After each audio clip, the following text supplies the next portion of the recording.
Vamos orar ao Senhor nesse momento. Nosso Deus, nosso Pai, nós te louvamos, nós te agradecemos, porque reconhecemos a tua presença neste lugar, Senhor, em meio a hinos que também vieram do Senhor por inspiração, que proclamam a tua glória, a tua majestade, que nos colocam diante de ti em contemplação. Nesse momento nós te suplicamos, Senhor, fala conosco através da tua palavra, instrui-nos para a obediência na tua vontade. Fala conosco neste tempo em que vivemos, para que saibamos com sabedoria nos portar e sermos instrumentos para glorificar o teu nome. Te pedimos isso em nome do Senhor Jesus. Amém. Vamos abrir as nossas Bíblias na carta de Tiago, primeira epístola universal de Tiago.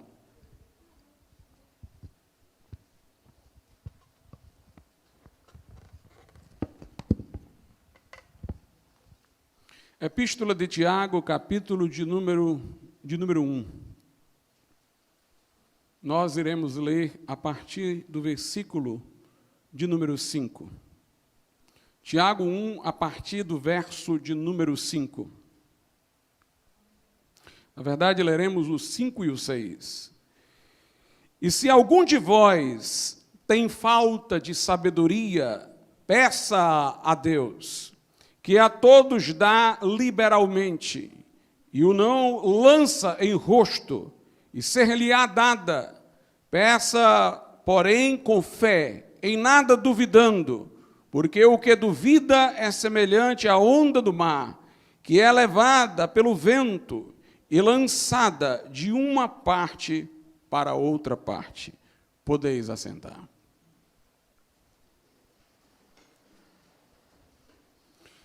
Talvez cause estranheza a muitos que Tiago nos oriente nesse texto para que peçamos sabedoria, porque alguém poderia dizer, mas pastor, nós não devemos ler, estudar mesmo as Sagradas Escrituras, examiná-las. Isso não requer uma aplicação diligente à leitura para que reunamos conhecimento? Sim. Mas note que Tiago não está falando aqui de pedir conhecimento. Ele está falando de pedir sabedoria. Há uma diferença sutil entre conhecimento e sabedoria. Conhecimento é um acúmulo de informações. Mas a sabedoria é a correta administração desse conhecimento. A sabedoria é uma virtude intelectual, muito mais do que um mero processo cognitivo. Portanto, nós devemos diligentemente ler as Sagradas Escrituras, outras coisas boas, edificantes, para reunirmos conhecimento, mas nós devemos pedir a Deus a sabedoria, para que tenhamos essa virtude de gerenciar, de administrar corretamente o conhecimento. Salomão pediu sabedoria para julgar, portanto, para fazer uma aplicação dos conhecimentos, para julgar o povo, para conhecer a natureza humana, conhecer as pessoas humanas a quem ele iria julgar e para conhecer de que maneira deveria conformar o conhecimento que tinha de Deus, à condição, à situação, ao dilema daquelas pessoas. Então, sabedoria realmente é um dom de Deus, é algo que nós devemos pedir a Deus. Faz parte do nosso crescimento espiritual, de nosso relacionamento com Deus, o aperfeiçoamento na sabedoria. Muita gente tem uma grande preocupação com o conhecimento, com o acúmulo de informações, corre de lá para cá, à procura de conhecimento. Mas o conhecimento desavisado, o conhecimento mal gerenciado, pode até trazer-nos problemas, pode até promover a vaidade, o orgulho, o endurecimento de ouvir outras pessoas quando há alguém pensando está certo, na verdade está errado. A sabedoria envolve discernimento, Discernir é saber separar as coisas. Discernimento do ser humano, discernimento do que deve ser trazido daquilo que se conhece para uma determinada situação. O apóstolo Paulo diz assim na primeira carta aos Coríntios. Primeira carta escrita pelo apóstolo Paulo aos Coríntios, capítulo de número 2, versículo 15.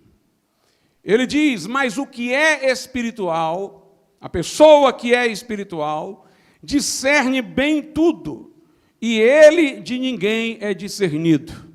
Ou seja, as pessoas não podem prever o que ele vai fazer, não podem antecipar, porque exatamente por ele agir no discernimento e não seguir uma mera rotina, ele pode fazer diferentes em ocasiões distintas. Jesus é um grande exemplo de sabedoria, quando por muitas vezes os seus inimigos, os fariseus, procuraram pôr Jesus à prova, colocando-o em dilemas, mas de todos ele se saía com sabedoria. Não era só uma questão de conhecimento, mas de saber que parte do conhecimento deveria ser colocado naquele momento. Perguntaram a Jesus se era devido o tributo a César.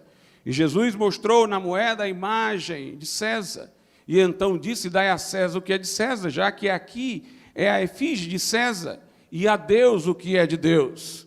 Quando perguntaram-lhe com que autoridade fazia aquelas coisas, os grandes milagres, sabedor de que a curiosidade de seus inquiridores não vinha de bons motivos, mas da tentativa de encontrar algo para acusá-lo, ele disse: eu respondo, se vocês responderem primeiro a minha pergunta.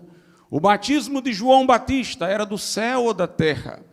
Aquele grupo entrou num colóquio e eles disseram: se nós respondermos que é do céu, ele dirá: e por que vocês não se batizaram? Se dissermos que é da terra, o povo se levantará contra nós, porque admira João Batista. E então os inquiridores disseram: não sabemos. Jesus disse: como vocês não me responderam à pergunta, eu também não digo com que autoridade faço estas coisas.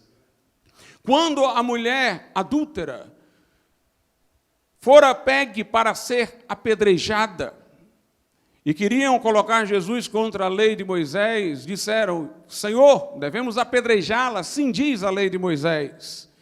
Jesus disse: aquele que não tiver pecado, atire a primeira pedra, e começou a escrever na areia, e suspeitas que tenha sido o pecado daquelas pessoas. E elas começaram a se ir uma a uma, dos mais velhos até os mais moços. E então, ficando só Jesus e a mulher, e vendo que ela não fugira, porque esperara por Jesus, queria voltar-se para Deus através dele, Jesus disse: nem eu te condeno, vai e não peques mais. Então nós precisamos de sabedoria, que devemos pedir a Deus. É interessante quando lemos a carta de Paulo aos Efésios, que Paulo diz assim: vocês que estão lendo, podem perceber a profunda compreensão que tenho do mistério. Paulo mesmo fala da profundidade do conhecimento que lhe fora revelado. Mas no capítulo 6, no final da carta, Paulo diz: orem por mim, para que me seja dada a palavra no abrir da minha boca. Como um homem que tinha profundo conhecimento do mistério divino, poderia ainda assim estar pedindo oração para que lhe fosse dada a palavra no abrir da boca, mas é para que aquilo do conhecimento que ele tinha lhe viesse à boca conforme a vontade de Deus.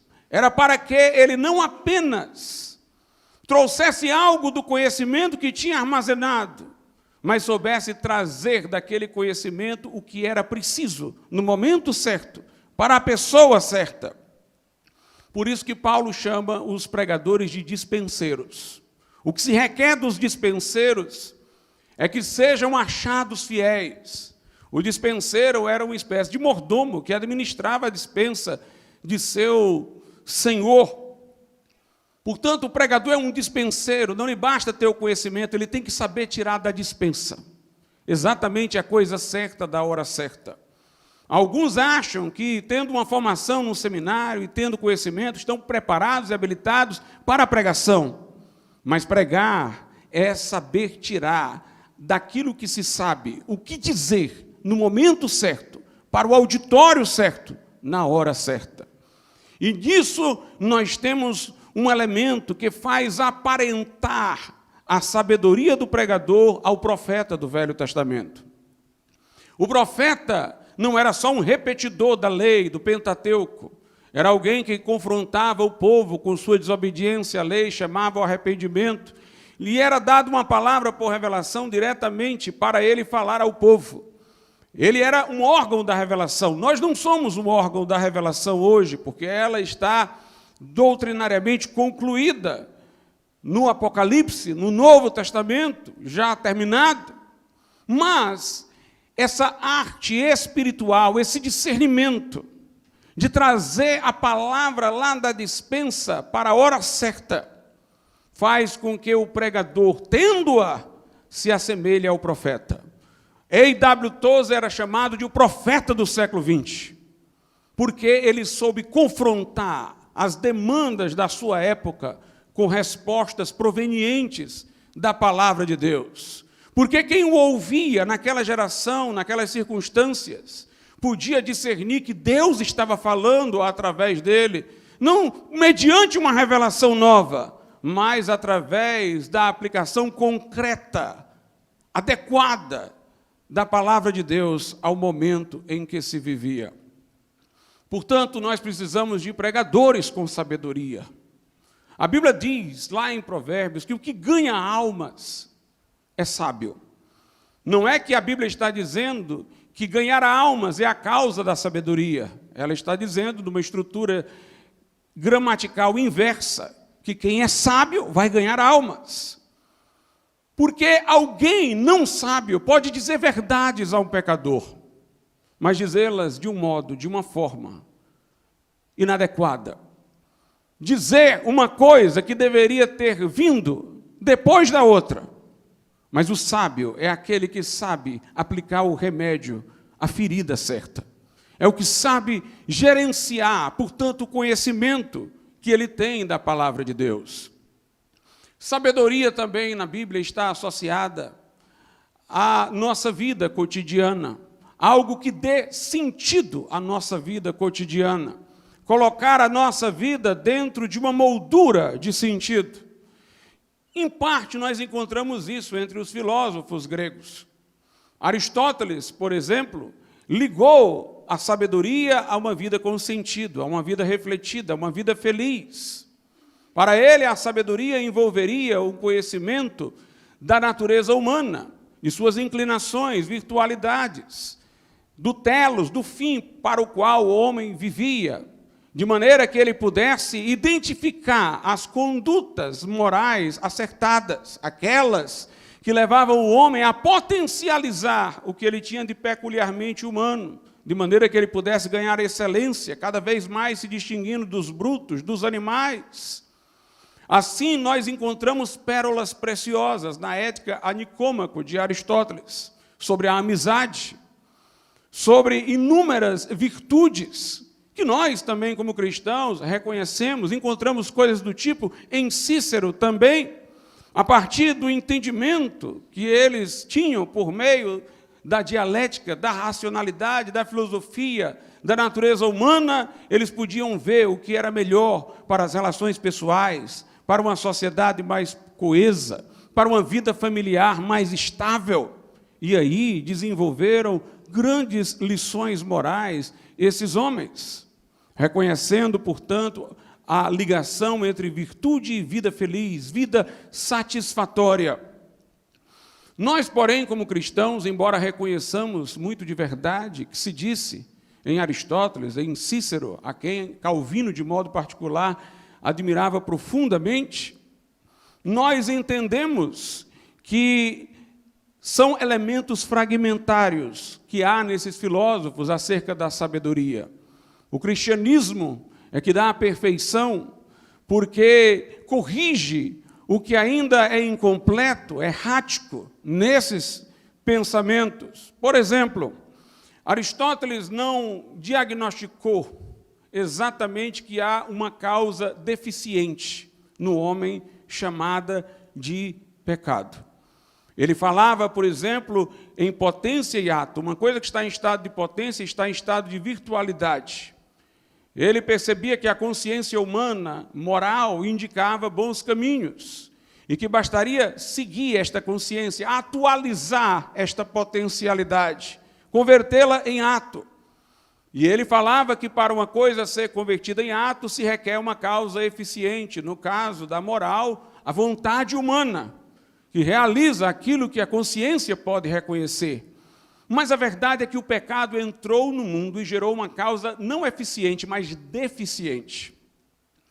Nos seus discursos durante a guerra, C.S. Lewis dizia isso. O homem é capaz de sonhos maravilhosos, de utopias, de paz, de vida feliz, de harmonia, de idealizar isso no mundo apenas das ideias. É capaz de criar uma instituição filantrópica com uma missão nobre, mas no percurso da execução há um descaminho. Começa uma instituição com a filantropia, amanhã ela é acusada de corrupção. Começa-se com um sonho utópico, amanhã é um governo totalitário, porque há uma causa deficiente, que é o pecado. E, portanto, o pensamento de Aristóteles é insuficiente. E o cristianismo traz uma maior averiguação do problema para que possa também oferecer a solução em Cristo Jesus, que é o único que pode nos dar um novo nascimento, um novo coração, fazer habitar em nós o seu Espírito, para que nós tenhamos como, andando no Espírito, não satisfazer a cobiça da carne. Por outro lado, Aristóteles via apenas como final e objetivo a vida feliz, a vida satisfatória. Mas nós não fomos criados só para a horizontalidade, nós fomos criados para a verticalidade, para a transcendência. Antes de Deus criar Eva, criou Adão primeiro. Diferentemente dos animais que em seus pares foram formados, Deus primeiro criou o homem e depois a mulher, para que o homem não pensasse que ele se realizaria primeiramente com o seu par, mas ele se realizaria primeiro no seu relacionamento com Deus. Nós fomos criados por Deus e para Deus, a sua imagem e semelhança, para estarmos num relacionamento com Deus. Então, nosso fim último não é uma vida feliz, satisfatória, é a glória de Deus. Como está na Confissão de Westminster, é o homem fruir de Deus perpetuamente, viver para a sua glória. Isso faltou a Aristóteles, mas o cristianismo tem a visão perfeita da sabedoria. Dizem que os livros de Salomão, de sabedoria, como Provérbios, como Eclesiastes, faziam parte de um estilo literário, na época, conhecido. Existiam livros de sabedoria. Os egípcios escreviam livros desse tipo. E Salomão escreveu livros usando esse gênero literário, já existente na época. Sendo que os livros de sabedoria dos egípcios, muito embora tivessem muitos conselhos práticos bons, não falavam em Deus. Era como se fosse mais uma estratégia para uma vida comunitária, harmônica, mas Deus não entrava na história. A característica do livro de Provérbios, do livro de Eclesiastes, é porque Deus entra na história. O temor do Senhor é o princípio da sabedoria. E o livro de Eclesiastes diz que o homem pode fazer tudo sobre a terra, ter um bom trabalho, ter a sua família, ter água, pão, fazer grandes edificações, buscar os prazeres que o mundo oferece, mas se ele não tiver Deus, ele vai descobrir que tudo debaixo do sol é vaidade. Então, nós temos também a sabedoria como um quadro que diz o porquê estamos aqui. O que realmente é o fim da nossa existência, o objetivo da nossa existência, porque nós estamos numa situação que não é aquela com que nós fomos criados. E como Deus planejou nos resgatar de tudo isso por meio de Jesus, a quem enviou para morrer na cruz, para que, nascidos de novo, pertencêssemos a uma nova criação, nos tornássemos herdeiros de novos céus e nova terra, onde habitam a justiça, e tivéssemos um novo código de conduta, não demarcado por regras memorizadas e aplicadas, mas por uma vida submetida ao Espírito Santo, que passaria a habitar nos que creem. Agostinho, no seu livro da Trindade, ele falou algo que retratava a visão cristã das épocas anteriores. Ele, na verdade, não estava dizendo algo novo, mas algo que poderia ser encontrado em Paulo, na patrística que lhe antecedeu, mas ele usou uma expressão que ficou bem conhecida. Ele dizia que nós fomos criados para Deus e nosso ser permaneceria inquieto até que em Deus descansasse. E que nós nunca poderíamos fruir das coisas deste mundo. Nós deveríamos usá-las, mas fruir só de Deus.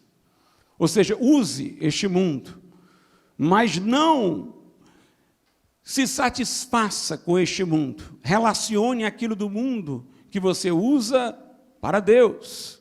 Trabalhe para a glória de Deus. Veja a sua família como uma oportunidade de você exemplarmente mostrar com o seu relacionamento com sua esposa aquele que há entre Cristo e a igreja. Crie filhos para deixar uma semente para o Senhor. Então, dizia ele, que nós deveríamos beber água, agradecendo a Deus e reconhecendo que Ele é a fonte última de tudo que de bom há na natureza. Usemos a natureza, mas nós não podemos fruir dela, mas só de Deus. É o nosso fim último. Esta era a visão do cristianismo, que dominou por um certo tempo a cultura ocidental. Mas depois nós tivemos o iluminismo. Os iluministas começaram deístas, ou seja, acreditavam que Deus havia feito o mundo, porém o abandonara, não interferia nele, de modo que não existiria milagre, que não existiria encarnação, tudo seria de acordo com as leis naturais. Deus era para eles uma hipótese de encerramento, porque não tinham nenhuma explicação alternativa ainda para a existência do mundo. Não havia teorias de Big Bang, não havia teorias de evolução, então tinha que ter alguma explicação para o começo e Deus estava lá. Quando outras alternativas vieram, então Deus foi esquecido. O mundo é um sistema fechado, dentro de leis naturais, e, portanto, nós não podemos buscar um sentido na transcendência, a ideia de que fomos criados para Deus e temos que fruir de Deus. Mas os iluministas mantiveram uma preocupação com a solidariedade humana, com direitos, por exemplo, humanos. Nietzsche dizia que isso duraria pouco tempo. Nietzsche dizia o seguinte: eles mataram Deus, mas ainda ficaram com o homem criado à imagem e semelhança de Deus. Ou seja, eles dizem que Deus não importa mais, mas ainda continua valorizando solidariedade, direitos humanos, não percebem que isto estava costurado àquela ideia de Deus que eles abandonaram. Então Nietzsche, que falava da morte de Deus, no sentido cultural, dizia também: este homem aí vai morrer. Este homem que busca solidariedade universal. Os mais fortes é que deverão prevalecer.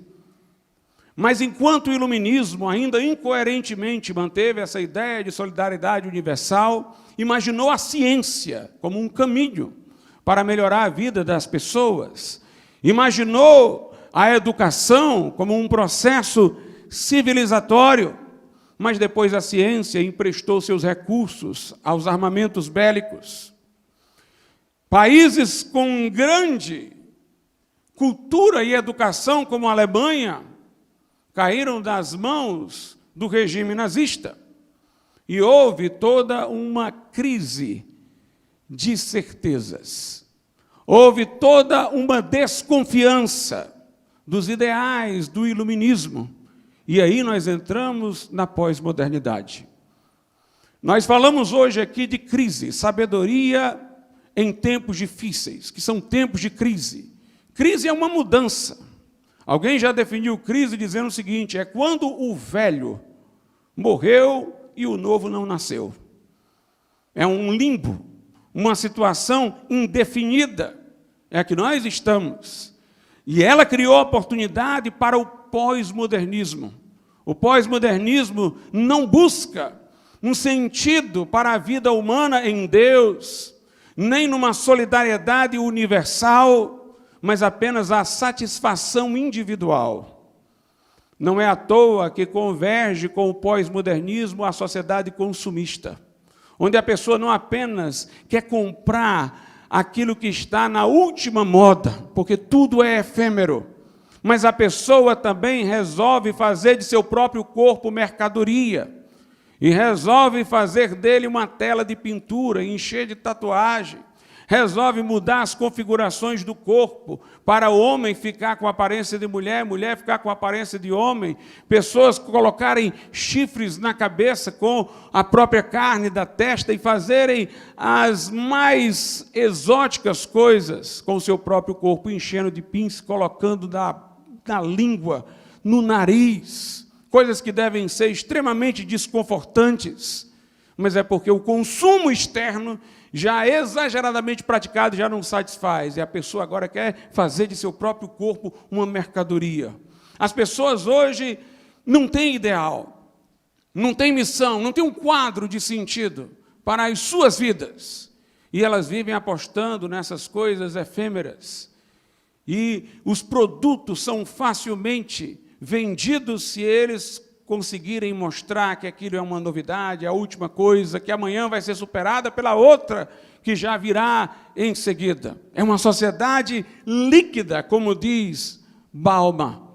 Então nós estamos nessa crise, e é dentro dela que nós temos que ter sabedoria para resgatar a visão cristã de mundo, para dizer às pessoas que elas não são como um animal, que come, dorme e depois espera morrer, que elas têm um sentido, que a vida delas tem uma razão, que a vida delas tem um propósito, que este mundo está carregado de significado, que existe juízo, mas também existe salvação.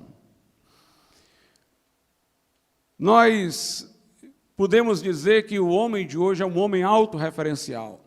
Tem uma autora chamada Jenny Matlery, que ela escreveu um livro intitulado Direitos Humanos Depredados, em espanhol.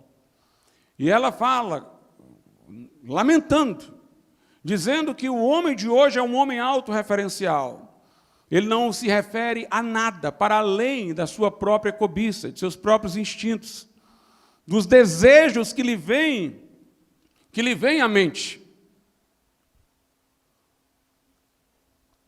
De certa maneira, vive como um animal. E ela diz, esse homem autorreferencial, ele não pode nem sequer ter uma concepção correta de direitos humanos.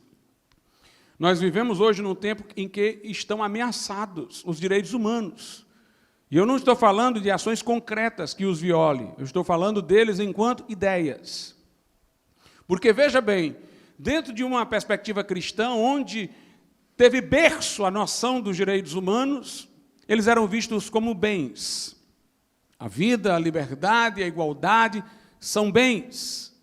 Os homens devem ter esses bens protegidos, porque eles precisam estar vivos, precisam ser livres, precisam ter certas garantias para desenvolverem sua plenitude, sua personalidade. As virtualidades morais, esses bens são bens morais indisponíveis, porque eles dão significado à vida do homem. Então, dentro de uma visão como essa, jamais alguém poderia pensar, por exemplo, que eu teria liberdade de escolher morrer. E aí alguém seria obrigado, porque eu tenho essa liberdade, a prestar serviços para que eu morra. É a ideia do suicídio assistido. Eu não quero mais viver. Então eu vou até uma pessoa, um médico, que ele me presta todo o serviço, me dá uma injeção letal para eu morrer. Dentro dessa nova visão, só restou a liberdade, o homem autorreferencial. Os outros bens, que seriam os outros direitos humanos, eles são só apenas bens ao dispor da liberdade.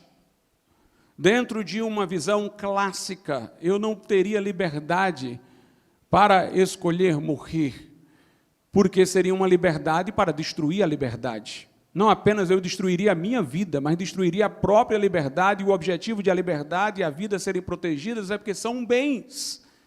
A ideia de que esses direitos eram indisponíveis até. Não estavam ao meu dispor.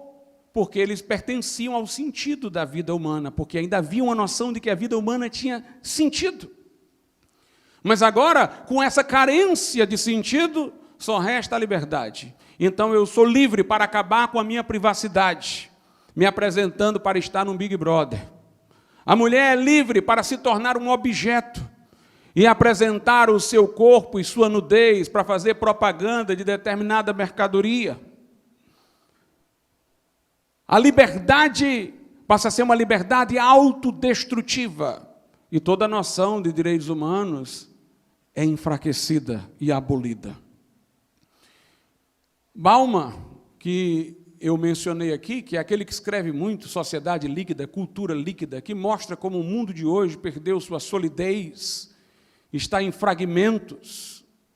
Ele diz que há 3 perspectivas da vida que já existiram no mundo. Uma ele chama de heteronômica, heterônoma. Ou seja, a norma que dá sentido à minha vida está fora. Ou seja, eu fui criado por Deus e para Deus. Eu pequei e estou separado dele. Jesus é o caminho de reconciliação com Deus e eu posso tornar a ter uma vida com sentido através de Jesus. Por exemplo, a norma que dá sentido à vida vem de fora. Deus nos criou e Deus tem um destino para a nossa existência. Tem remédio para as nossas mazelas. Tem oferta de graça para aqueles que se arrependem. Tem céu para aqueles que creem. Onde dos nossos olhos serão enxugadas todas as lágrimas. Mas depois veio uma segunda geração que abandonou a perspectiva heterônoma e criou a outra perspectiva que ele chama de heteroautônoma. Autônoma quer dizer que é referida a nós mesmos. Hetero é fora, parece uma contradição, né? Heteroautônoma. Mas é como se fosse uma coisa que está fora de mim, mas ainda no meu mundo. As pessoas começavam agora não mais a relacionar o sentido de suas vidas com Deus, mas com a família, com a nação. Não é? Nunca confundamos, irmãos, o cristianismo com o mero conservadorismo político. O conservadorismo político é esse segundo momento. É a minha nação, minha vida vai ser para servir ao meu povo, servir à minha nação. Minha vida vai ser para dar nome à minha família, manter a honra da família. O pai, olha, meu filho, foi muito trabalho para ter chegado aqui, preserve a honradez, a respeitabilidade da nossa família, da nação. Note que a vida aí ainda tem um sentido fora, mas dentro do mundo criado pelos seres humanos.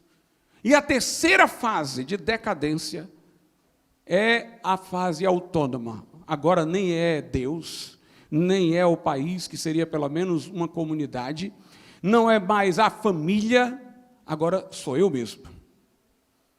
Então, se você é feliz deixando a sua mulher e os filhos para viver em adultério com outra, pode deixá-los chorando lá e com fome. O que importa é você ser feliz. A felicidade é vista não como algo moral ou relacionado ao sentido da vida, mas como consumo. Interessante que os que vivem esse tipo de vida dizem que fazem isso, essas escolhas, para serem felizes, mas são depressivos. São infelizes.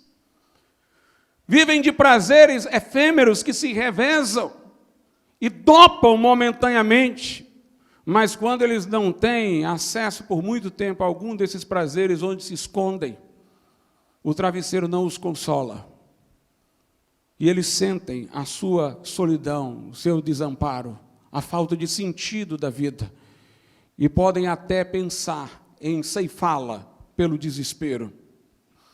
Interessante que há certas distorções religiosas que estão nessa última visão autônoma, mas que querem dar uma capa de religiosidade. Por exemplo, os teólogos da prosperidade. Eles não falam de salvação, não falam de pecado, não falam de arrependimento, falam daqueles mais extremos. Eles apenas falam da pessoa resolver a dor de cabeça que ela está agora, a causa que ela tem na justiça, o pregador lá está dizendo que vai ser resolvida e não sabe nem se a culpa é da pessoa ou de outra mesmo.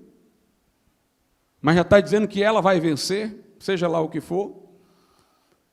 Ou seja, tenta fazer a pessoa se satisfazer com o imediato, e Deus é instrumentalizado para atender a essa cobiça pessoal, essa vida autorreferencial. E essa é uma forma de a religião distorcida ganhar espaço dentro de uma cultura pós-moderna, por acomodação, por conformação, por adaptação. Inclusive, irmãos, tem um dizer que às vezes nós usamos no evangelismo, que eu não vou dizer que está errado, dentro de melhores explicações, pode-se falar assim, mas eu prefiro hoje não falar. É quando a gente vai evangelizar alguém e diz assim, Deus tem um plano na sua vida. Quando a gente diz isso, parece que Deus tem um plano particular para cada pessoa, individualmente. Na verdade, Deus tem um plano no singular. O que eu posso dizer para a pessoa é o seguinte, Deus tem lugar para você no plano dele. Tem lugar para você dentro do plano de Deus. Você vai ser importante não num plano particular que Deus tem para você, mas o seu valor vai ser em você ter lugar dentro do plano de Deus, dentro do plano geral que Ele tem. Então, nós devemos ter cuidado com essas distorções religiosas. Como nos portarmos dentro dessas condições? Como nós devemos agir? Eu queria falar primeiramente, meus irmãos, de estratégias apologéticas. Hoje em dia nós vemos uma palavra muito difundida dentro do meio evangélico, pressuposicionalismo. Apologética pressuposicional. Essa palavra não era usada antigamente na tradição evangélica, ela tem uma história recente.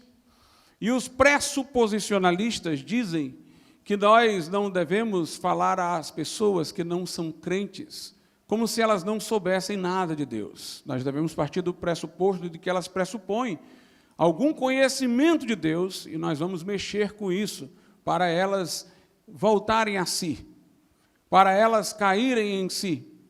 Eles criticam toda forma de apologética anterior, dizendo que era evidencialista. Então, Tomás de Aquino, por exemplo, é classificado como evidencialista, porque falou das vias para provar a existência de Deus, como se o homem ainda não soubesse que Deus existisse e deveria inferir dos argumentos que ele estava colocando, como, por exemplo, que a ordem na natureza, que há uma sucessão de causas e se requer uma causa primeira para tudo isso. Mas eu quero aqui fazer um corretivo a isso. É um espantalho dizer que toda a apologética anterior estava dentro desse evidencialismo. Nunca uma apologética cristã não foi, pelo menos minimamente, pressuposicionalista. Mesmo em Tomás de Aquino. Tomás de Aquino acreditava que é um princípio primeiro da moral, por exemplo, evitar o mal e fazer o bem. Se esse é um princípio primeiro da moral, então alguém tem que ter uma prévia ideia do bem e do mal. Essa ideia é pressuposta. Ele presumia que o homem tem a ideia do bem e ele relacionou Deus ao bem supremo. Não apenas Deus é bom, Deus é a bondade. Ele dizia que o ser humano tem uma vocação específica para a verdade, ele quer a verdade. É intuitivo o valor da verdade. E ele disse que a verdade última é Deus. Eu poderia aqui rastrear uma série de formas de, em Tomás de Aquino, Deus está pressuposto no princípio da não contradição, de que uma coisa não pode ser ela, o que nela inere ao mesmo tempo, sob o mesmo aspecto, exatamente porque Deus é imutável.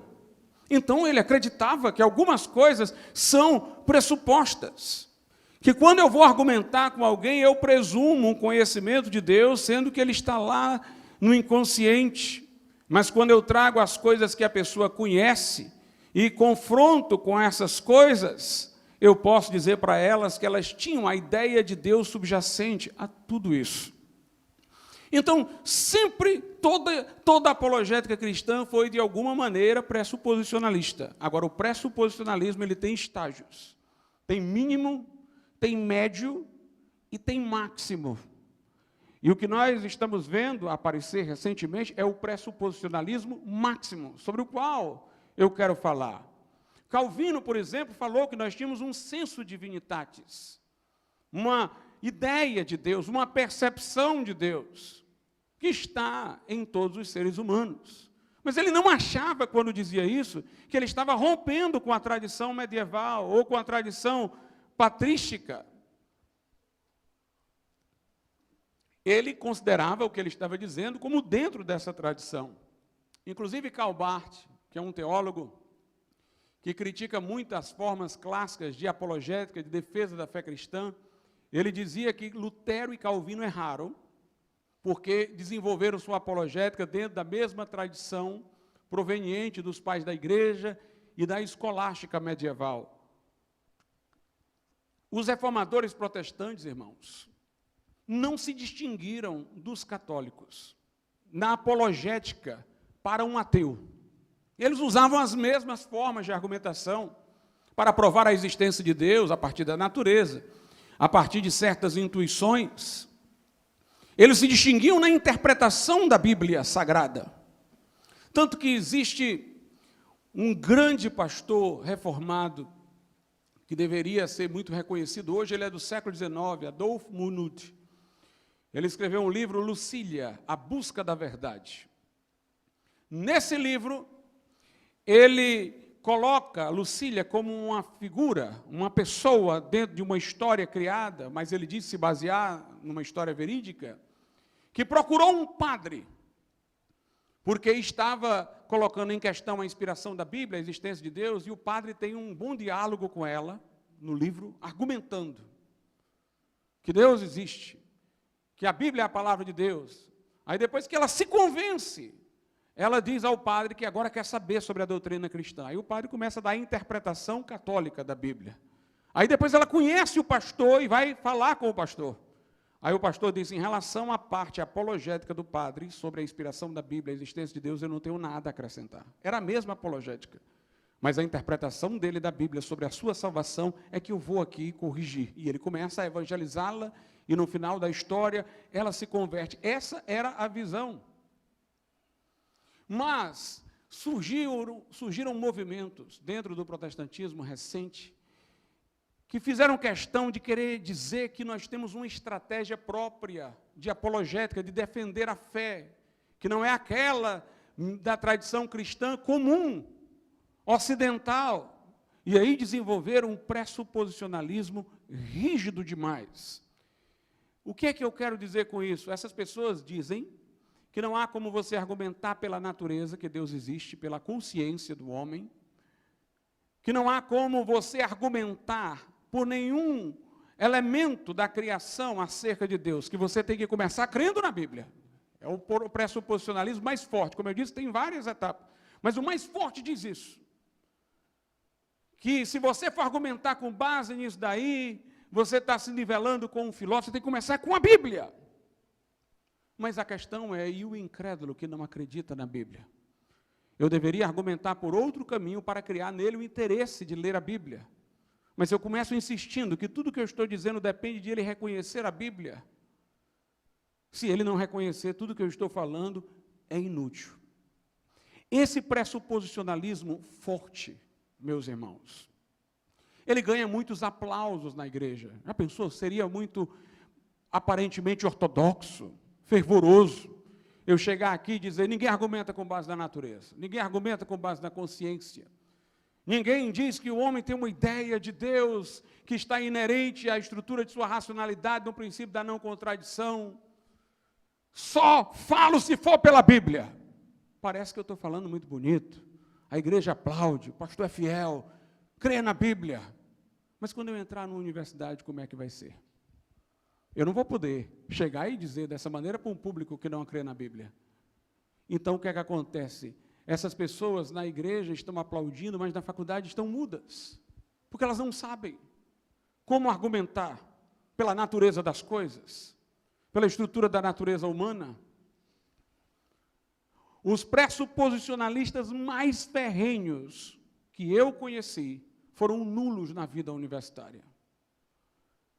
Porque eles não tinham como argumentar com um público que não acreditava na Bíblia. Eles tinham que mostrar primeiro que havia plausibilidade na existência de Deus, na lei moral, em Deus ter falado ao homem para atraí-los à leitura da Escritura Sagrada. Por exemplo, grandes teólogos não são pressuposicionalistas hoje. Sproul, que já morreu, não era um pressuposicionalista. Ele argumentava dentro da apologética tradicional. C.S. Lewis não era dessa forma rígida, não. Ele era defensor da apologética tradicional. Foi muito mais bem-sucedido como um defensor da fé no meio acadêmico. Mesmo os mais relevantes apologetas hoje não são pressuposicionalistas rígidos, como Alistair McGrath, como William Lane Craig. Nenhum deles é dessa linha mais extrema, e são eles que estão impactando mais os meios universitários. Se você ler Romanos 1, Paulo diz que os homens são inexcusáveis, porque o que de Deus se conhece neles se revelou. Porque os atributos de Deus, seu eterno poder e divindade, se mostram nas coisas criadas, de modo que os homens são indesculpáveis. Quando Paulo diz aquilo ali, ele mostra que os homens têm como saber a verdade, mas eles detêm a verdade pela injustiça, porque querem continuar praticando o pecado. Mas nos cabe fazer essa verdade que eles já perceberam, mas detiveram para que continuassem sua vida de pecado, fazer essa verdade lançada em rosto a eles, porque dela querem fugir. Mas Paulo sustenta isso. O Salmo 19 diz: os céus proclamam a glória de Deus, o firmamento anuncia o seu poder. Quando Paulo, em 1 Coríntios 15, vai argumentar sobre a ressurreição dos mortos, ele tem alguns argumentos que são como dos pressuposicionalistas rígidos. Eu vou mostrar aqui que, apesar de eu rejeitar o pressuposicionalismo rígido, eu aceito ele como estratégia de argumentação sob algumas condições. Paulo presume que todo mundo ali crê na ressurreição de Cristo. Aí ele diz: se não há mais ressurreição de mortos, como é que Jesus ressuscitou? Essa é uma estratégia baseada num pressuposicionalismo. Ou seja, todos vocês pressupõem que Jesus ressuscitou, e agora estão dizendo que não há ressurreição de mortos? Como é que não há ressurreição de mortos se Jesus não ressuscitou? Quando ele diz, por exemplo, se nós dependêssemos só dessa vida, nós seríamos os mais infelizes dos homens. É um pressuposicionalismo, também argumentativo. Ele está dizendo: vocês creem no céu, vocês creem que Deus vai abençoar aqueles que salvou. E aqui a gente só está sofrendo. Então, como é que a fé que vocês têm fará sentido no que ela afirma, se nossa vida termina aqui e não há ressurreição? Mas quando Paulo, por exemplo, alega que uma semente cai na terra e morre e depois brota, ele está apelando para as leis da natureza, para mostrar um paralelismo no processo da ressurreição. Quando Paulo apela para os pagãos e diz que farão aqueles que se batizam pelos mortos, se não há ressurreição, quem se batizava pelos mortos não eram cristãos, eram os pagãos. Mas ele está querendo dizer que até os pagãos que se batizavam pelos mortos, que faziam cerimônias fúnebres, que enterravam e faziam todas as homenagens ao morto, mostravam por aquilo ali que, mesmo não tendo conhecimento da revelação, tinham uma intuição de que a vida não terminava aqui. Esse argumento já não segue mais o pressuposicionalismo rígido. Então, nós temos que nos abrir, porque quando nós sustentamos esse pressuposicionalismo rígido, nós caímos num fideísmo. Ou seja, não tem como eu provar nada, eu tenho que aceitar só o que está escrito aqui, e logo eu não tenho como falar de Deus se não for pelo que está escrito aqui, então com aquele que não acredita nisso eu não vou falar nada. Como na faculdade ninguém acredita, ele vai atravessar a faculdade toda mudo, calado, porque ele acha que não é possível. Se falar não ser por aqui, e lá quando ele falar isso vai ser rebatido. Meus irmãos, quando eu aceito que posso argumentar sobre Deus, não para garantir salvação do meu ouvinte, mas para garantir interesse em continuar a receber luz da revelação, para pela Bíblia lhe vir a fé que salva. Quando eu argumento assim, eu não estou fugindo ao escopo da Bíblia, não. Eu estou acreditando que isso é possível porque a Bíblia diz que isso é possível. Porque a Bíblia diz que o poder de Deus se mostra nas coisas criadas. Porque a Bíblia diz que tem uma lei moral escrita no coração do homem, de modo que até os gentios que não conhecem a lei revelada, eles Quando agem de conformidade com a lei, a aprovam. Se há uma lei nos corações moral, então há um legislador. Se depois de infringir a lei há culpa, então é porque eu sou responsável por alguém, há um juiz. Paulo usa argumentos dessa natureza. Eu vou mostrar para os irmãos onde um pressuposicionalismo rígido poderia nos levar. A questão do casamento. Nós nos opomos ao casamento entre pessoas do mesmo sexo. Eu me oponho porque a Constituição diz que é entre homem e mulher, mas não só por isso. Eu me oponho porque entendo estar contrário ao direito natural. A razão pela qual o casamento é importante para a sociedade e merece proteção é porque cumpre uma finalidade comunitária, de gerar filhos. Inclusive, Bertrand Russell, que era ateu, escreveu um livro sobre casamento, e ele disse que a razão pela qual o casamento deveria ser protegido juridicamente é porque os filhos vinham do casamento. Ele chegou até mesmo a dizer que ele era contra o divórcio, por causa que a partir do nascimento de filhos não vale mais só o interesse dos cônjuges. Um ateu. Eu posso mostrar claramente que uma relação homossexual não atende à anatomia do corpo, não prospera na fecundidade, causa inúmeros problemas físicos. Eu posso mostrar que há uma complementaridade psíquica entre homem e mulher que fecha um quebra-cabeça, que dois homens não podem configurar, nem duas mulheres. Eu tenho várias maneiras de argumentar pela natureza das coisas, que deve ser assim. Inclusive, se alguém quiser, eu vou para o lado dele, para do lado dele mostrar que ele está errado. Seja para que lado for, ele vai estar errado. É evolucionista? Então a evolução escolheu perpetuar a espécie com homem e mulher, não escolheu com dois homens, não. Se ficar dois homens, duas mulheres, e todo mundo seguir esse exemplo, desaparece. A natureza não quer isso, porque a natureza quer se perpetuar, quer fazer sobreviver. Nós podemos argumentar por esse caminho. Mas eu fui convidado uma vez para uma banca de mestrado em outro estado. O que defendia a dissertação, ele era pressuposicionalista rígido, era crente. E ele é muito ortodoxo, muito bíblico. E quando eu estive na banca dele, eu tive uma surpresa. O trabalho todo dele era dizendo que não havia como, pela natureza das coisas, pela natureza, se dizer que o casamento não poderia ser entre dois homens e duas mulheres. Ele dizia isso, na contramão. Ele dizia que, apesar de a Constituição dizer lá que é homem e mulher tão claramente, que não haveria como interpretar a Constituição necessariamente de forma literal para assegurar que tinha que ser entre homem e mulher.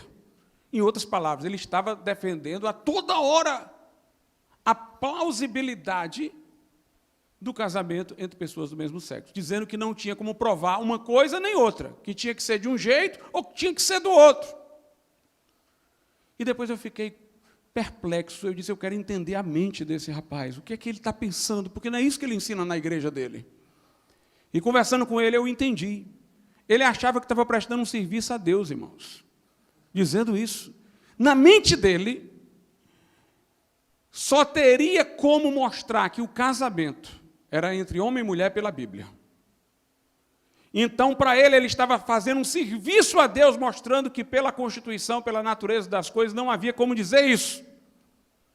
Também ele não disse que a Bíblia é que garante lá, porque ele sabia que ia ser reprovado, se dissesse.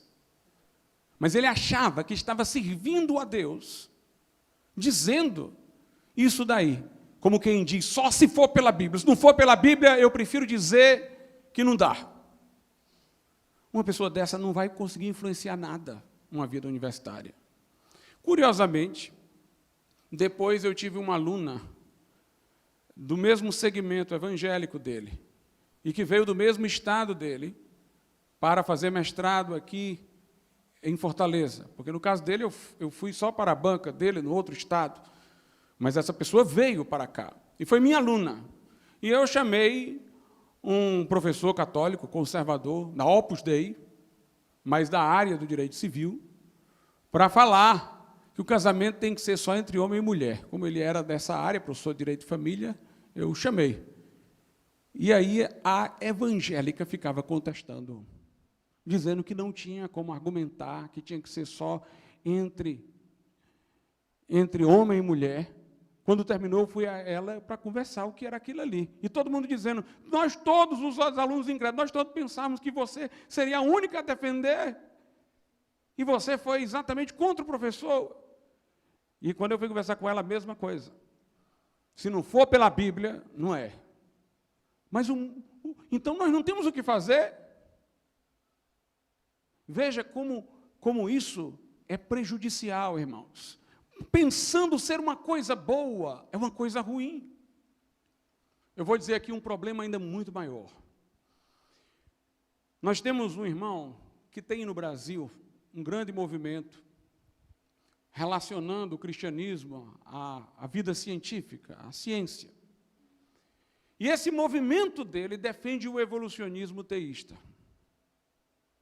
Porque os pressuposicionalistas rígidos não aceitam o design inteligente.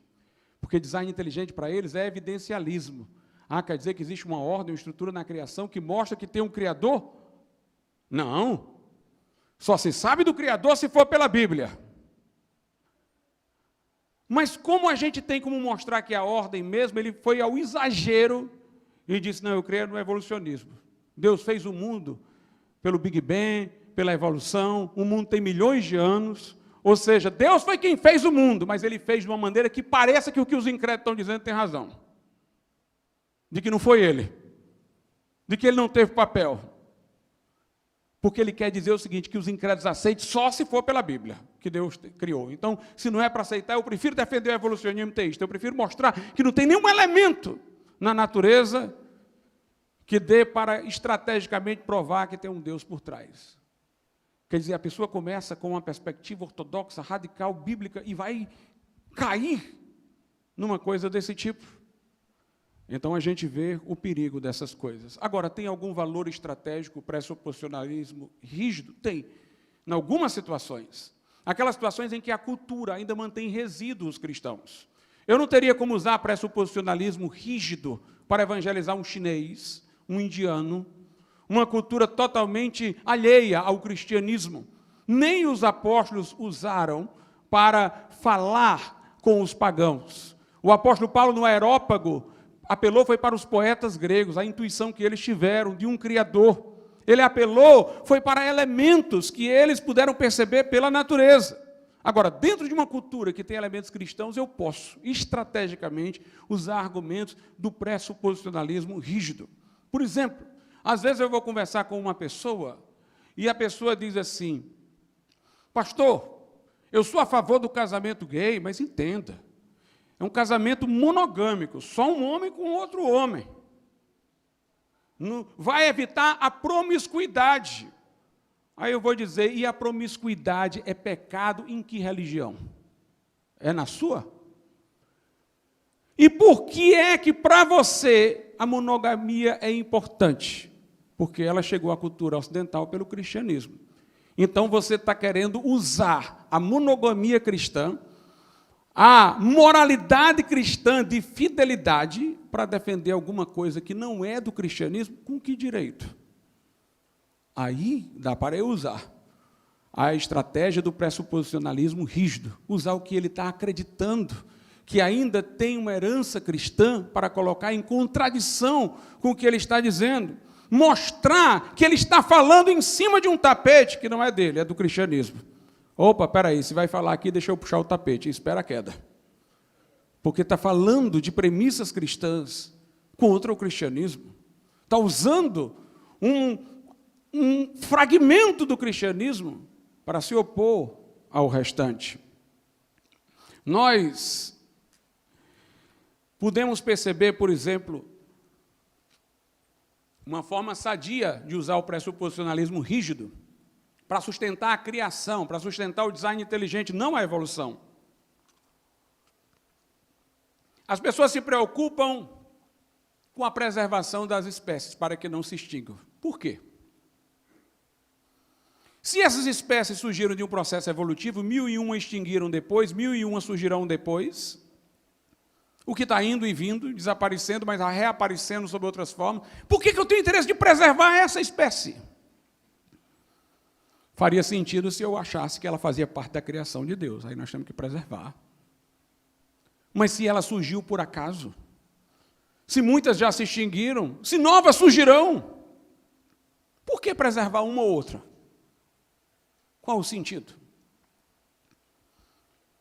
Qual o sentido de a gente cuidar dos fracos, dos débeis, se o processo evolutivo é a seleção do mais apto? Se uma raça, ela evolui pela sobrevivência do mais apto e deixando os fracos para trás, por que a gente tem uma ética de proteção ao mais fraco? Não se compatibiliza com a perspectiva evolucionista. Nós poderíamos lembrar o seguinte, isso deveria ser lembrado cotidianamente. Quando Hitler apareceu em cena, havia um movimento darwinista no mundo todo.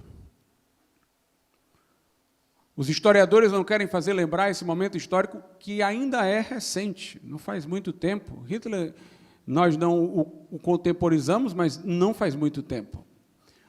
Naquele momento histórico, o darwinismo prosperava grandemente, virava uma mentalidade.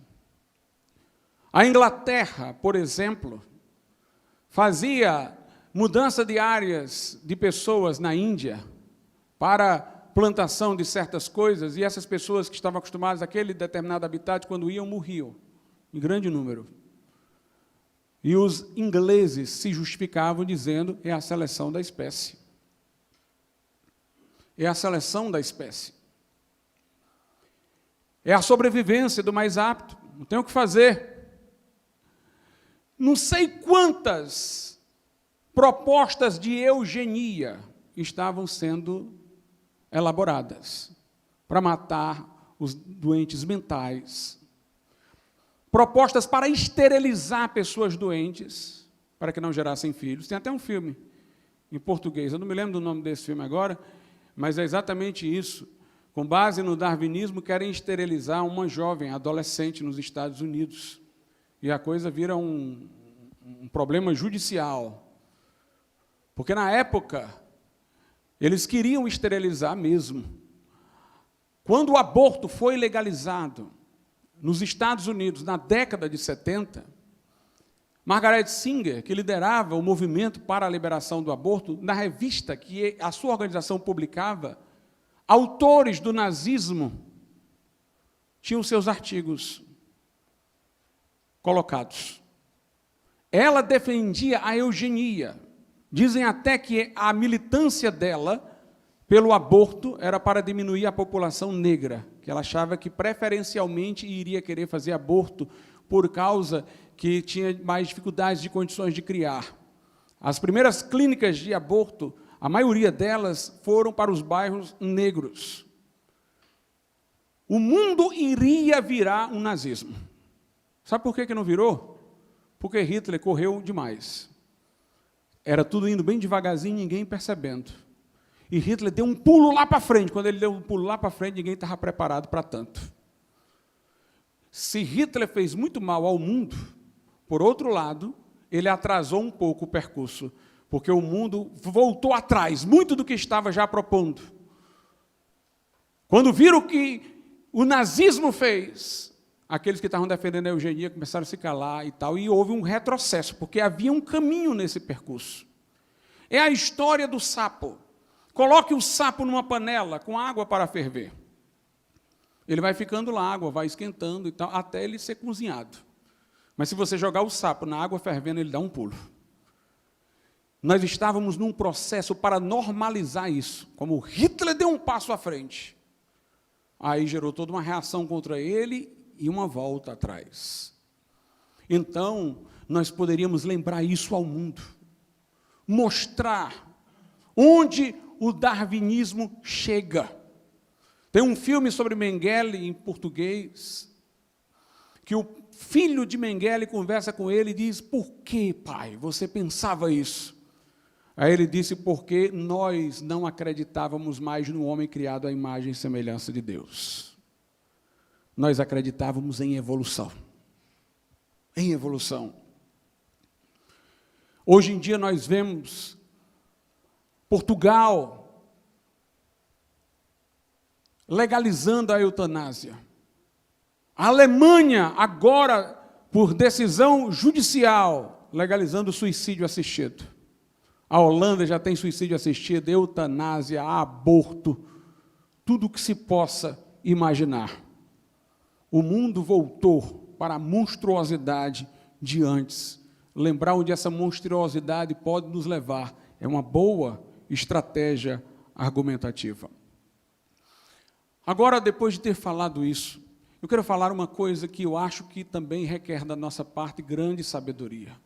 É uma tensão que está sempre a existir no nosso meio, entre reformados e pentecostais, que diminui a nossa força, diminui a nossa unidade e diminui as nossas possibilidades. Obviamente, aquilo que tem sido chamado de neopentecostalismo, para mim, nem classifico como evangélico, aquelas igrejas que vivem apenas da mercantilização da fé, que só têm propostas de bens temporais, que não falam da eternidade. Essas aí eu estou retirando do meu discurso aqui, mas eu estou falando dos pentecostais clássicos.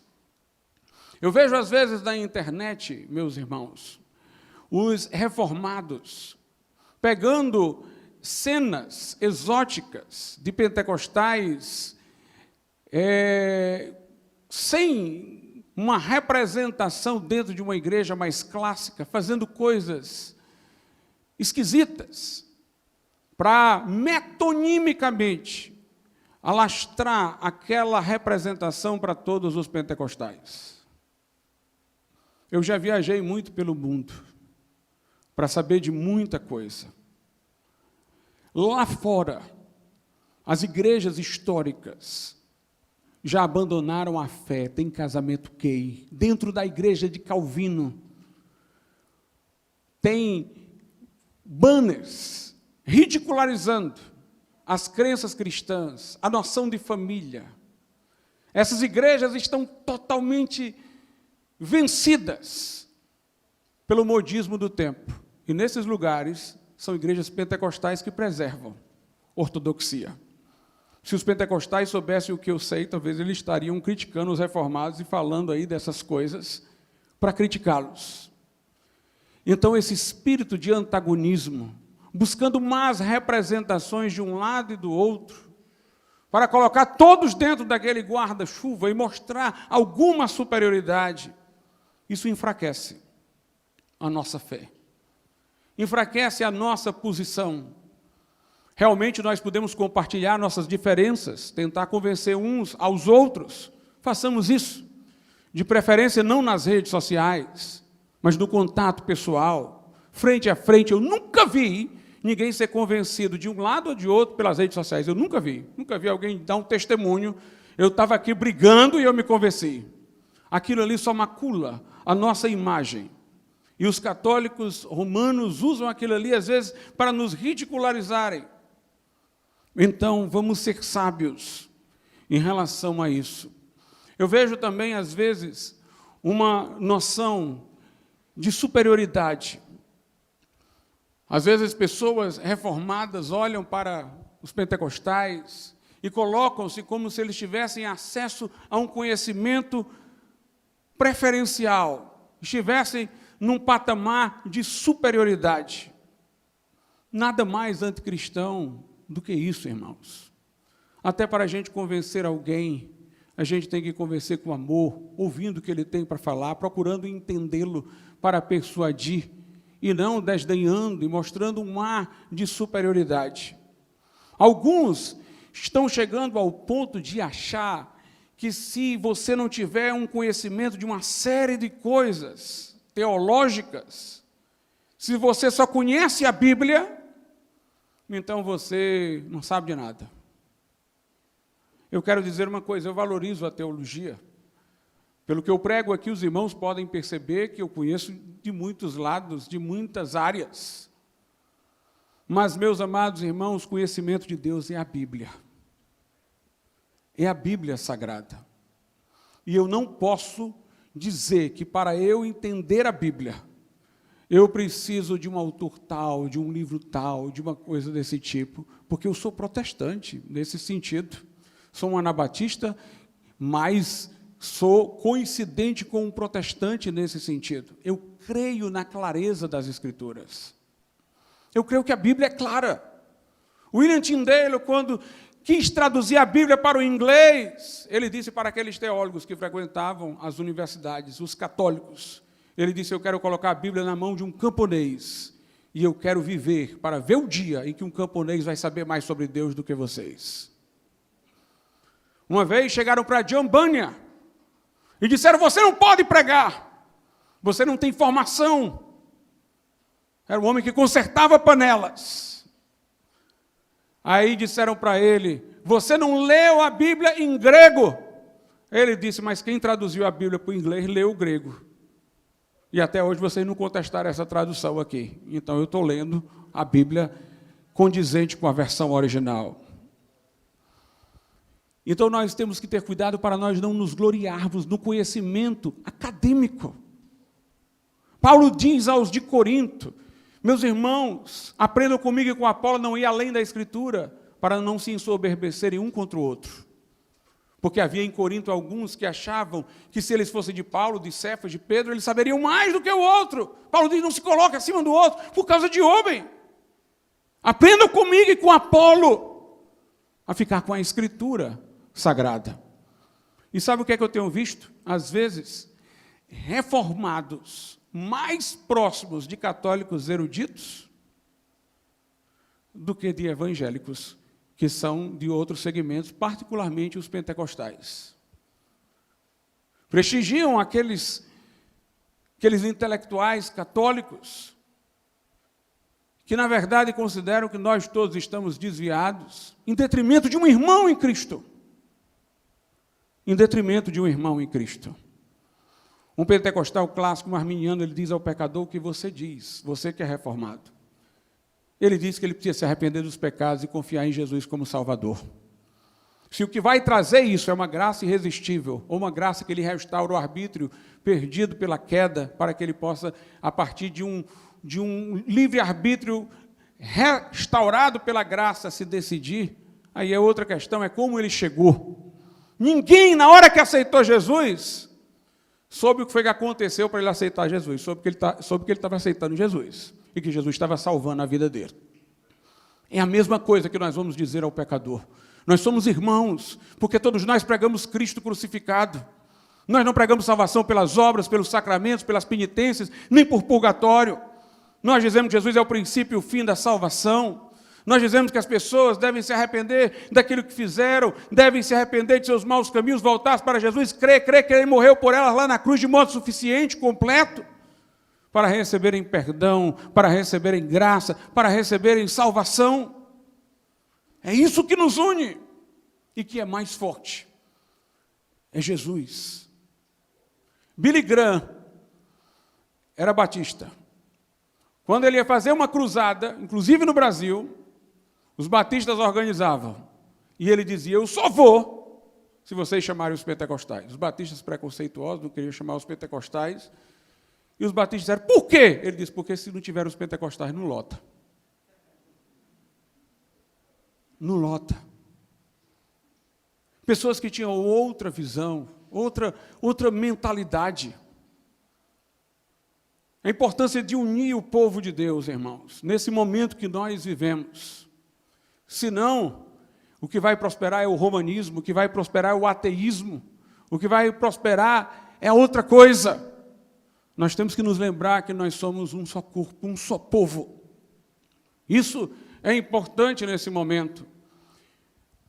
É sabido que Jonathan Edwards, ele era um congregacional. E ele, como congregacional, seria um puritano.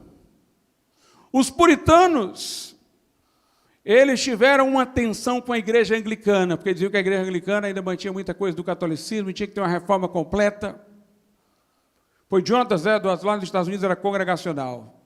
E Justo L. Gonzalez, o historiador, diz, uma das cenas mais emocionantes que está retratada na história é que George Whitefield, anglicano, pregou no púlpito de Jonathan Edwards. E ele não parou de chorar um segundo, comovido pela pregação de George Whitefield. O metodismo foi um movimento no início, não uma denominação. O metodismo, por exemplo, escocês, do país de Gales, era calvinista, dos Estados Unidos e da Inglaterra majoritariamente, arminiano. E aqueles homens pregavam juntos. George Whitefield e John Wesley pregavam juntos. Alguém perguntou a John Wesley, quando George Whitefield morreu, você acha que ele foi para o céu? Você acha que você vai se encontrar com ele no céu? Ele disse, não, ele vai estar tão próximo de Deus, que eu não vou me encontrar com ele não, vou estar abaixo, no céu também, mas vou estar abaixo. Ele deu a resposta que ninguém esperaria. Eu só me entronco nessa história se foi o inverso. Se foi Whitefield ou se foi John Wesley. Mas até a minha dúvida sobre se foi um ou se foi outro que disse do outro, já mostra como eles eram amigos. Como eles estavam juntos. Então, nós temos que ter outra mentalidade. Outra forma de ação. Para que nós vejamos coisas melhores.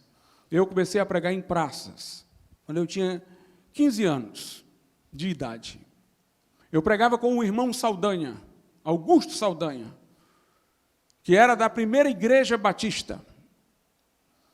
Lá, na época que eu o conheci, com ele pregava, ele era o membro mais antigo da primeira igreja. Tinha uma cadeira cativa, que ele ficava lá, era para ele, a cadeira dele, era o mais antigo. Morreu em 1991.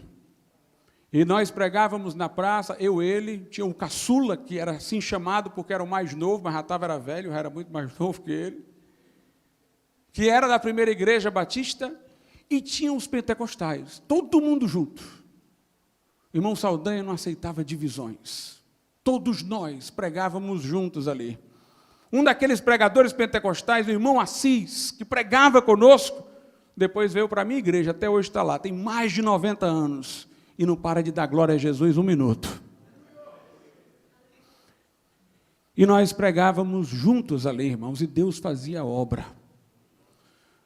Na década de 60, houve um grande movimento de renovação espiritual no Brasil, e Enéas Tonini conseguiu essa proeza, que até hoje ninguém mais conseguiu. Caio Fábio, quando ainda estava alinhado, dizia, os evangélicos deveriam dar um troféu para Enéas Tonini. Ele conseguiu reunir os evangélicos de todo o Brasil, de todas as denominações, para fazer um dia de jejum e oração pelo Brasil. Ele conseguia juntar todos. Conseguia juntar todos em grandes cultos de oração. Se nós estivéssemos tendo grande reunião de oração, irmãos, entre nós, independente da denominação, nós estaríamos vendo muita coisa. Spurgeon era filho de um pastor congregacional, converteu-se numa igreja metodista e tornou-se um grande pregador batista. E nunca esqueceu o pregador na igreja metodista que pregou no dia da sua conversão, e a mensagem que ele lhe endereçou, que ele sempre repetia e lembrava. Nós temos que estar juntos para orar. Os irmãos morávios eram, em sua grande maioria, hussitas, discípulos de John Hus, do pré-reformador, que continuaram a existir até a época da reforma, foram perseguidos e encontraram um abrigo em Erniut, nas propriedades do conde Zinzendorf, que estava ligado à igreja luterana, ao pietismo. Depois, muitos grupos perseguidos de vários lugares começaram a ir também, e misturaram-se com os hussitas lá, pessoas de tudo quanto era parte, de tudo quanto era denominação evangélica, todos juntos. E eles começaram a se dividir, a brigar entre si. E o conde Zinzendorf disse, vamos resolver esse problema de outra maneira, nós vamos orar. E nós vamos fazer um culto de oração assim, de meia-noite a 1h, esse grupo aqui ora. De 1h às 2h esse, de 2h às 3h esse, até o dia terminar. E começar aquele culto de oração. E sabe quanto tempo demorou aquele culto de oração? Sem parar, 100 anos. Houve um grande avivamento. Eles começaram a aquietar seu espírito faccioso e começaram a enviar missionários. Cada 25 moráveis sustentavam um missionário no campo. E eles abalaram o mundo até chegar em John Wesley e George Whitefield, com a sua influência, com a sua mensagem, de modo que se convertesse e houvesse um grande avivamento na Inglaterra. Nós temos, irmãos, que ter discernimento. Por exemplo, temos que entender o nosso tempo, porque existe o olavismo hoje. E o olavismo, que é o pensamento de Olavo de Carvalho, retrata tudo como um marxismo. O marxismo teve a sua influência. E o que temos hoje tem alguns elementos do marxismo, mas é o pós-modernismo. Nenhum desses de esquerda hoje querem acabar com a propriedade privada em definitivo. Pelo contrário, eles querem ganhar mais dinheiro com a corrupção. Eu não os classificaria como marxistas, mas como pós-modernos, eles são relativistas. Marx acreditava num curso da história, ele tinha um racionalismo para o que ele pensava. Os de hoje acreditam que a razão faliu. Obviamente, algumas coisas são semelhantes. Marx tinha aquele discurso dualista de que uma classe, a detentora dos meios de produção, oprimia a classe proletária, mas ele só focava nesses dois lados. E hoje, dentro do pós-modernismo, isso daí se espalhou para tudo. Toda a relação é de dominação. Então, homens querem dominar mulheres, brancos querem dominar negros. Tem um elemento de parentesco, de resíduo daquilo. Mas hoje em dia, mais o que se quer é uma fragmentação de tudo, um pós-cristianismo. Eles não têm nada para colocar no lugar. Marx tinha uma utopia. Eles têm apenas o caminho da destruição. Eles não sabem o que reconstruir. E nós temos que fazer o diagnóstico certo do que estamos enfrentando, para a gente não repetir ladainhas, irmãos, que para as pessoas que têm uma formação acadêmica melhor, isso parece ridículo, como se a pessoa estivesse vivendo em outro tempo, em outra circunstância, em outro lugar. Nós precisamos de uma igreja profética. É sobre isso que eu também queria falar por fim. Uma igreja profética que defenda os valores, que apregoe o evangelho, que chame pessoas ao arrependimento e a nação também, que procure plasmar na cultura os valores que a podem edificar. Mas nós não podemos nos confundir com o partido político, jamais. A igreja vai perder o seu papel profético se ela se identificar com o partido político. Os erros desse partido vão respingar sobre ela. Nenhum partido deste mundo, no seu programa ideológico, tem elementos totalmente condizentes com o cristianismo. Nossa bandeira não é partidária. Nossa bandeira é profética. Nossa reação é profética. Quando alguém de um determinado partido, de uma determinada posição, fizer o que é certo, vamos reforçar. Se fizer o que é errado, vamos reprovar. Há alguns que têm convergência maior com aquilo que nós pregamos, mas nós não podemos endossar tudo. Nós temos que manter a nossa independência profética. Eu temo por algumas igrejas que estão excessivamente se partidarizando e perdendo a capacidade de manterem-se na sua posição profética. Eu vi na internet um irmão, olha que ele é de um seminário, ele tem um seminário em outro estado, ele dizendo assim, uma notícia de que um transexual pelo SUS tinha feito a cirurgia. Aí ele postou a notícia de que o transexual tinha feito a cirurgia para poder ter o fenótipo do sexo oposto ao dele, E ele disse, olha, estão vendo? E ainda criticavam Bolsonaro, porque ele era perseguidor de homossexuais. Ou seja, ele estava tão entusiasmado para proteger o Bolsonaro e defendê-lo, que, em outras palavras, ele estava dizendo que aquilo era certo. Quando essa seria uma das coisas que a gente deveria ter dito, bem, devemos cobrar que isso seja mudado também. Mas para ele defender a personalidade, que em muitos pontos tem elementos que possam convergir com a nossa defesa moral de certos costumes, o entusiasmo dele fez ele ficar cego. E ele queria defendê-lo até o ponto de dizer, olha, ele está fazendo o errado, que vocês disseram que ele não ia fazer, em outras palavras. Então nós devemos manter a identidade da igreja. A igreja é a embaixada de Deus, Paulo diz. Nós somos uma embaixada de Deus. A igreja é peregrina e forasteira. Não quer dizer também que ela está escondida numa caverna, não, porque ela é sal e luz também. Ela é a que resiste ao espírito do anticristo. Mas a nossa luta não é contra carne nem sangue, diz Paulo, mas contra principados e potestades nas regiões celestiais. Nós precisamos de pregadores, de profetas que confrontem essa geração. Nós precisamos, irmãos, de crentes que em lugares como a universidade sejam sal e luz e enfrentem as ideologias.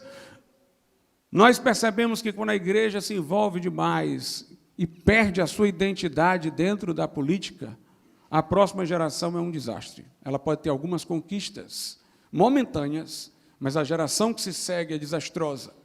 Os puritanos se envolveram com a política, derrubaram o rei, foram majoritários no parlamento. Depois, os ingleses queriam a monarquia de volta. Todos os puritanos perderam o seu púlpito. O movimento esfriou porque estava politizado demais. Os que ainda mantinham o espírito piedoso foram para os Estados Unidos e lá se tornaram fomentadores de grandes movimentos que levaram a grandes avivamentos espirituais. Mas ele perdeu a sua força quando ele foi absorvido dentro de uma conjuntura política. Na Holanda, nós agradecemos a Deus por homens importantes, como Abraham Kuyper, por exemplo, que trouxeram muita coisa boa, escreveu muita coisa maravilhosa, mas o seu envolvimento com a política fez ele fundar um partido político antirrevolucionário, está ligado àquele partido. E a Holanda foi o país da Europa que, na geração seguinte, a de Kuyper, mais cedeu.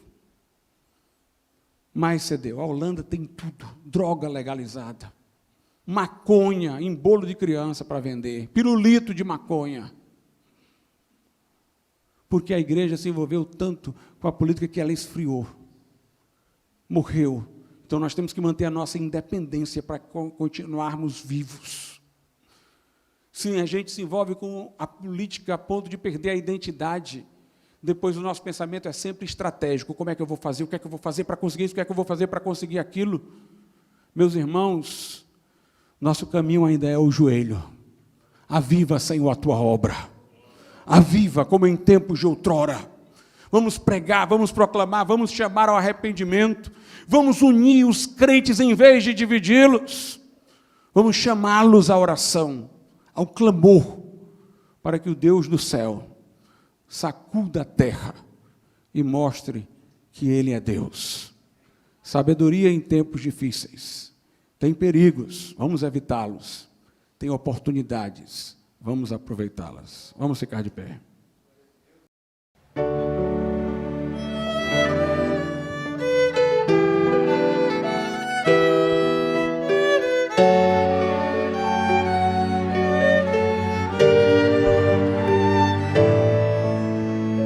Cheio do Espírito que habita em mim, desejo sempre estar, ó Senhor, receber os dons que Tu queres me dar, ser mais fiel e amar. Porém, além do que já te pedi, discernimento me dá. falsos profetas estão por aí e eu quero identificar.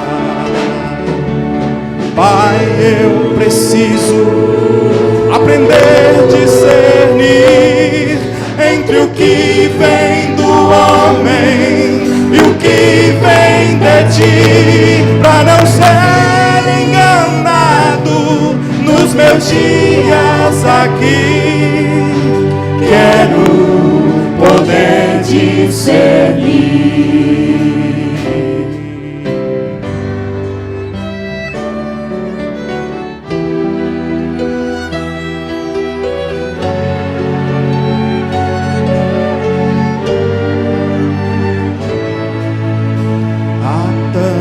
Servos de Cristo Jesus, cheios da graça, nos campos estão, às vezes sofrendo grandes provações, mas sempre em Deus firmes são.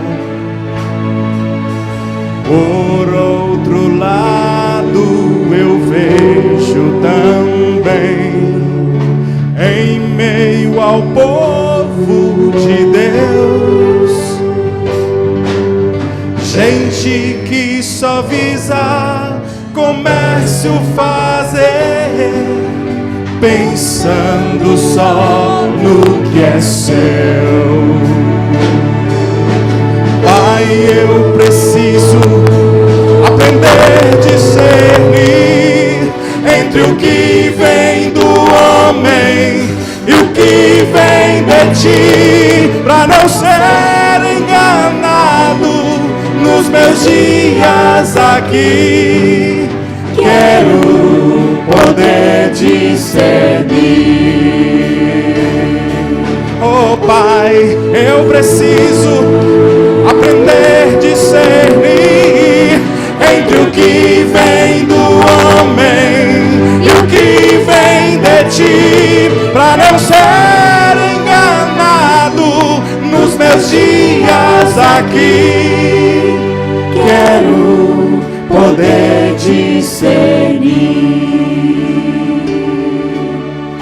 Quero poder discernir.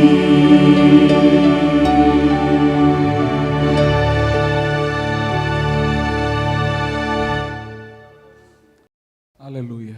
Eu quero fazer um apelo nessa noite. Se você diz, pastor, eu estou alheio ao meu compromisso com Cristo. Eu estou passando em branco nesse mundo, nesse momento que eu estou vivendo. Mas eu quero me comprometer com Deus. Eu quero que Ele me ajude para que eu possa ser uma luz. Eu não quero apenas ter o cristianismo na igreja e nos lugares que eu estou, não ser uma testemunha. Se você quer consagrar a sua vida a Deus e colocá-la diante dEle, venha agora aqui à frente, nós vamos orar pela tua vida. Eu quero fazer uma oração com você. Se você quer assumir um propósito com Deus, saia do seu lugar, de onde você estiver, e venha, e nós iremos orar por tua vida, iremos orar juntamente com você. Vou ficar mesmo. Deus abençoe. Aleluia. Se houver mais alguém, não perca esse momento, essa oportunidade.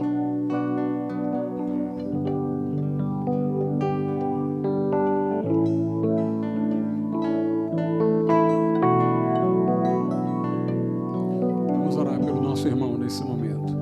Nosso Deus e nosso Pai, nós te louvamos, Senhor, porque o Senhor, por seu Espírito, moveu o coração de teu servo, Senhor, para este momento de consagração, de colocação da sua vida ao teu serviço, meu Deus, e comprometimento de ser uma luz em meio à escuridão.